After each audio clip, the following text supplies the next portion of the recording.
sini semua sekali. Apabila mendapat hukuman, 3 barisan di depan saya. Gerak.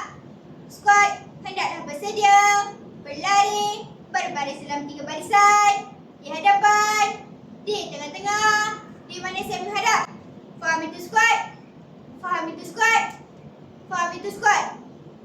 3 barisan di depan saya. Gerak. Yang tinggi ke kanan, rendah ke kiri, dalam 1 barisan. Paras. Dari kanan, nombor. Nombor gajah 1 langkah ke hadapan, genap 1 langkah ke belakang. Gerak. Orang yang kanan sekali, diam. Nombor ganja ke kanan, genap ke kiri, barisan kanan dan kiri. Set. Jadikan 3 barisan. Cepat. Jalan. Assalamualaikum warahmatullahi wabarakatuh. Dan selamat pagi squad. Pada hari ini saya akan mengawal squad. Penanda yang kanan sekali ialah Kadet Abu. Penanda di sebelah kiri ialah Kadet Ali. Itu adalah barisan hadapan. Yang tengah-tengah juga. Yang belakang-belakang juga. Hukuman saya yang salah jangan dibuat. Hukuman saya yang betul, squad hendaklah buat dengan betul dan cergas. Faham itu squad? Faham itu squad? Faham itu squad? Setingkat lagi, pelajaran anda dalam kawat kaki adalah gerak ke kanan dalam masa henti. Bahasa hukumannya, gerak ke kanan, kanan, set.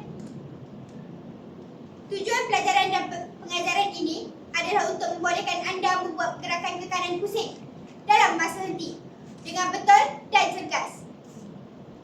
Apabila anda mendapat hukuman rehatkan diri, terus lihat di sini. Saya akan membuat pertunjukan yang penuh. Senang. Diri. Rehatkan diri. Terus lihat di sini.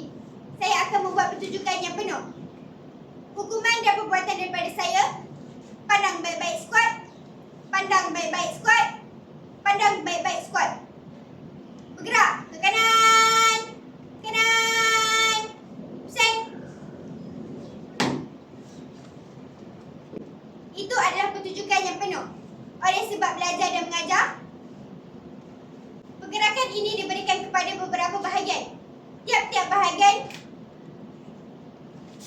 dengan nombor. Terus lihat di sini. Saya akan membuat pertunjukan dengan nombor beserta dengan ulasannya sekali. Hukuman dan perbuatan daripada saya. Pandang baik-baik squad. Bergerak ke kanan dengan nombor. Kanan. Set. Itu adalah squad 1.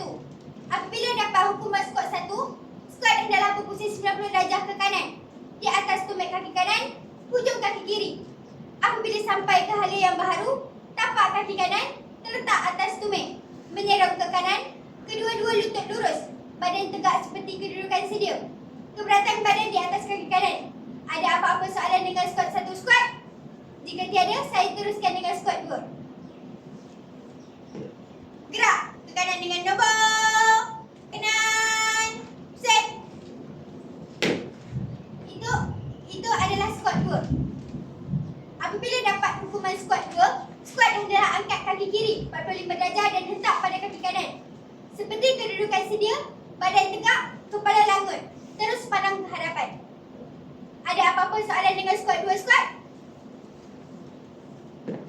Terus, saya akan latih squad dengan nombor. Hukuman daripada saya, perbuatan daripada squad. Squad hendaklah bertiap dengan masa.